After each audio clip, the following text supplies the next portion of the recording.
If millions of people are still marked by the damaging effects of hunger and malnutrition, the cause is not to be sought in lack of food.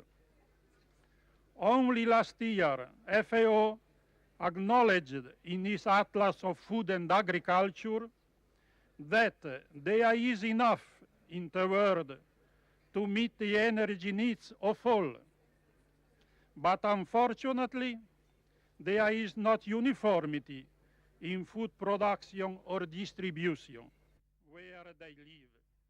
En muchos casos, los conflictos locales o regionales perturban gravemente la paz, que es un gran requisito de la seguridad alimentaria. Y el alimento no puede ser un arma política. Las imágenes de Zaire y de los Grandes Lagos nos recuerdan de qué forma el odio, las migraciones forzadas y el deterioro violento del entorno transforman a un grupo humano que ya vivía de por sí en precario. Nous sommes affligés par le sort de nos compatriotes réfugiés qui sont grandement affectés par cette crise. C'est dans ce cadre que le président de la République rwandaise,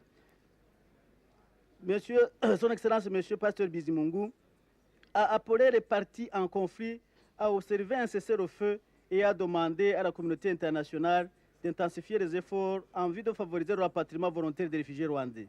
Je voudrais du haut de cette tribune réitérer l'appel lancé par le gouvernement rwandais aux réfugiés pour qu'ils rentrent tous dans leur mère patrie.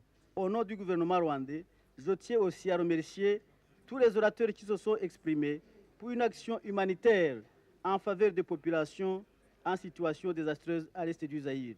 À cet effet, la force multinationale neutre que nous avions soutenue en vue de créer des corridors de sécurité pour l'acheminement de l'aide d'urgence, mais aussi et surtout pour permettre aux réfugiés de rentrer au Rwanda, n'est plus nécessaire puisque depuis hier, les réfugiés rentrent en masse, civils et militaires confondus. Le gouvernement rwandais demande instamment à la communauté internationale de mobiliser tous les moyens supplémentaires requis pour l'accueil, la réinstallation et la réinsertion socio-économique de ces réfugiés.